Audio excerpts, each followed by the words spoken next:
We're going to see a story about Savannah, Georgia. In Savannah, there are two neighborhoods I want to share with you. One is Kyla Brownsville, a neighborhood, an older neighborhood where it was primarily homeowners. Pam Jones is going to talk about how homeowners got involved and helped turn this neighborhood around. The second story is going to be from Linda Larry in the East Victoria neighborhood, a neighborhood that's largely renters and was built around the late 1800s. Together, they make up a strong Savannah story, a story about a strong partnership between community leaders and city government, how they revitalize their neighborhoods, how they engage people using principles of the gifts of citizens, involving associations, and how together they strengthened and revitalized and made a vibrant community. Savannah, Georgia. Home to two neighborhoods that have revitalized themselves through the principles of asset-based community development. In the early 70s, the neighborhoods of Kyla Brownsville and East Victoria, like many neighborhoods across the country, fell apart and degenerated into dangerous, unhealthy communities. The Kyla Brownsville neighborhood was at one time very vibrant, economically feasible community, very self-supporting.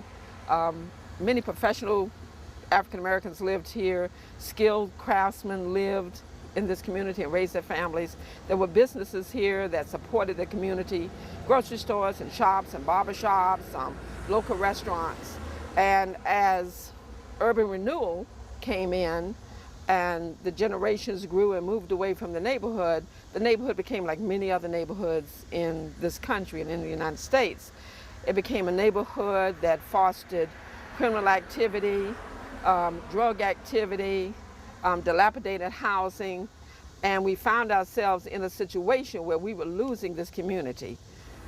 I could see the crime around us, you know. One time we could have used our door and leave our door open all night long, you know.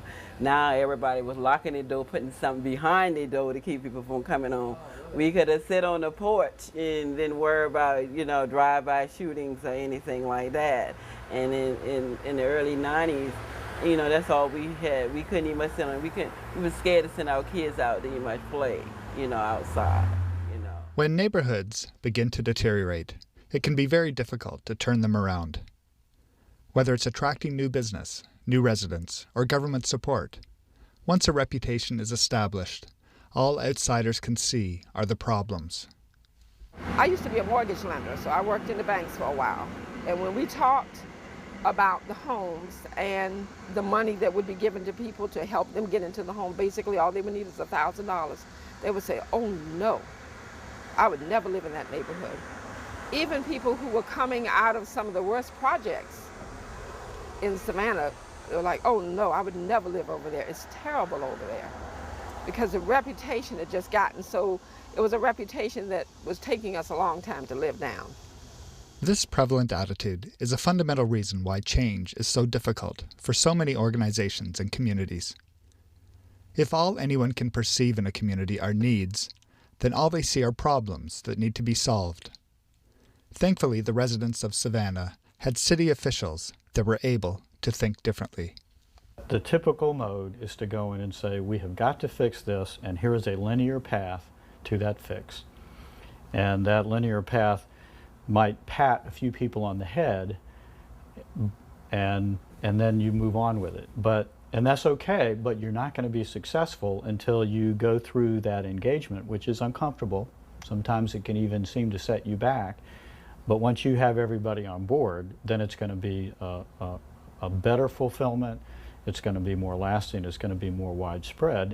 And then after that learning curve, it's going to be more amicable because people will trust each other. They know each other. So the secret in Savannah was a shift in the relationship between the city and the residents. A shift that was the result of two very specific attitudes. First was the city's belief that they couldn't solve the neighborhood's problems unilaterally. They needed to listen to and engage the residents. Second was the residents' belief that they had a responsibility to each other and their community to lead the change. It shouldn't be the city that solves it. It should be the people who live here who should solve it. It should be the people who don't know where their children are. That when you look in your house and it's midnight and your 10-year-old isn't in the house, that's you. You need to make sure that that's done, because you owe that to the community. To care about their own community, don't just have the attitude that I live here, but I don't really want to be involved with the strengths or the weaknesses. Be willing to come to some community meetings and to get angry about things that are bad, and then to support those things that are good. This shift in attitudes is anything but trivial. By recognizing the need for the residents to direct the change in their communities, the city's role changed from simply providing services to recruiting, supporting, and creating community leaders. I was sitting on the step, and I often tell the stories when I'm talking to a group or something like that. I was sitting on the porch step, and he came up to me and told me that they was looking for people to work in the community, you know.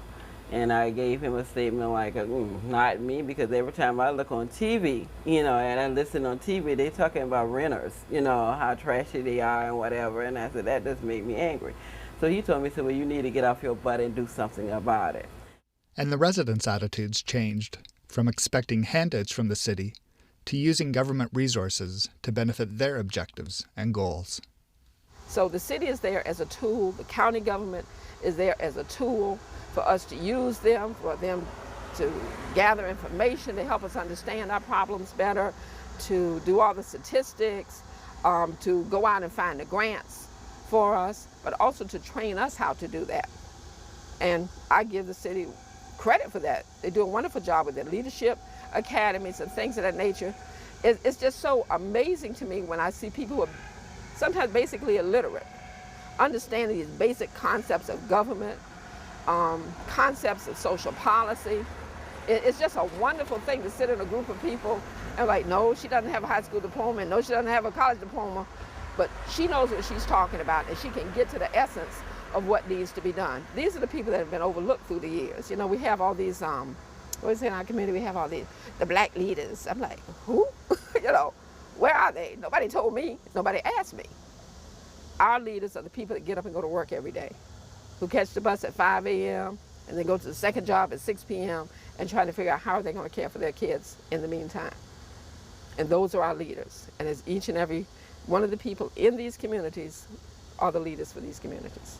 So the city of Savannah recognized that success in the neighborhoods was contingent on community leadership. So they took an active role in recruiting and training community leaders. You have to be pragmatic about it. You have to recognize that people are busy and so forth, but the way that we've done it is a lot of neighborhood meetings, block captains, all that, but the other way is to have training sessions, you know, if they can, in the evenings or in the weekends, where we have a community leadership training where they understand the trade-offs involved, but you have to be very practical about trying to get leadership, and you're going to have to realize some of the leaders, you're not going to agree with them. Some of them are going to go off in other different directions. It's just like any other area of civic life. It's not predictable and it's not always pleasant, but ultimately you'll get to a larger group of people who are fairly sophisticated about what can be done and what needs to be done in their neighborhood. One citizen-based initiative that was developed with the city was Savannah's Grants for Blocks program. This highly successful program offered grants of up to $500 for any resident initiative that would enhance the community. Each year, hundreds of applications were submitted to clean abandoned lots, create gardens, build playgrounds, and repair sports facilities. But beyond these benefits, Grants for Blocks planted seeds in the citizens of the community. Seeds that blossomed into hope, confidence, and leadership. Seeds that demonstrated a real partnership with the city. For the first time in decades, the city officials and community leaders brought people together in their community and created a sense of pride in their neighborhood and themselves.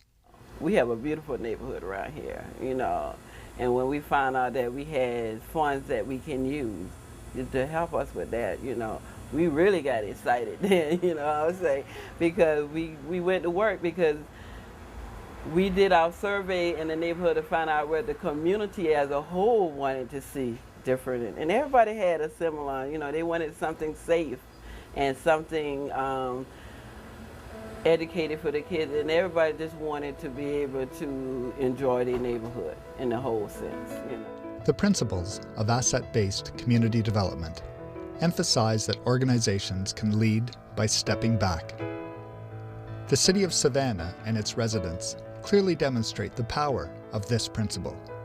So you have to step away from it while they know you're still caring and that you're willing to come in and partner with them, but they want to make sure they're the ones that are driving key decisions and that they are a vital part of leadership. Initially, that they have to be the leadership. They don't even want the mayor to come in and say, I'm going to do this. They want the mayor to say, I'm here to help you. It's kind of like we're all warriors. And this is our war, and the general can't do it, the colonels can't do it. Each individual soldier has to do their part. And I'm just a firm believer in that. In a relatively short period of time, neighborhoods in Savannah went from this to this, from this to this, and from this to this. Cuyler Brownsville and East Victoria have been revitalized and are now thriving neighborhoods with active residents and vibrant communities.